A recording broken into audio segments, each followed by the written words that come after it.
გორში სასკოლო სპორტული ოლიმპიადის ფარგლებში ხელბურთსა და ფრენბურთში რეგიონული შეჯიბრებები ჩატარდა. ოლიმპიადას ზონალურ ეტაპზე ხელბურთში გამარჯვებისთვის შიდა ქართლის სახელით გორელი გოგონები, ღირსი მამა გიორგი მთაწმინდელი გორის სკოლა, გიმნაზია და ვაჟები გორის ნომერ 1 საჯარო სკოლა იბრძოლებენ.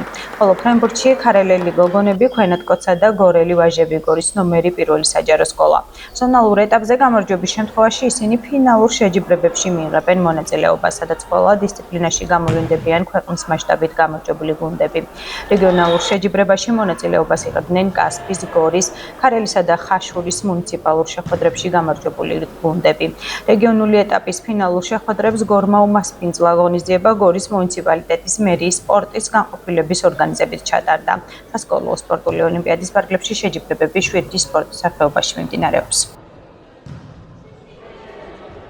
მიმდინარეობს ბავშვთა სასკოლო ოლიმპიადა სპორტის ორ სახეობაში, ფრენბურთი და ხელბურთი, როგორც გოგონები, ასევე ვაჟები.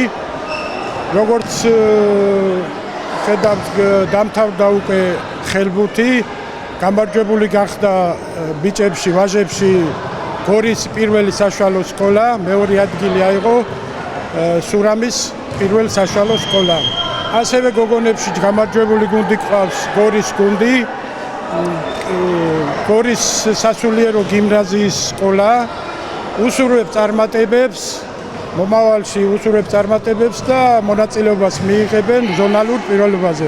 დღეს ჩატარდა ჩემპიონატი სკოლებს შორისში, მოხდა რეგიონალური თამაშები, გავიმარჯვეთ პირველმა სკოლამ, ჩავატარეთ თამაში სურამის წინააღმდეგ, ძალიან კარგი გუნდი იყო და ძალიან დიდ მადლობას ვუხდი ასეთი კარგი თამაშისთვის. შემდეგ თამაში მოვემზადებით ზონალურისთვის, სადაც გაწვრთნებულიყო ძალიან კარგი მოწინააღმდეგეები შეგვხვდებიან, მაგრამ ჩვენი ბიჭების გჯერა და მაქსიმალურად მოვემზადებით ამ ჩემპიონატისთვის, რომ მოუტანოთ ჩვენ სკოლას წარმატება და ვასახელოთ.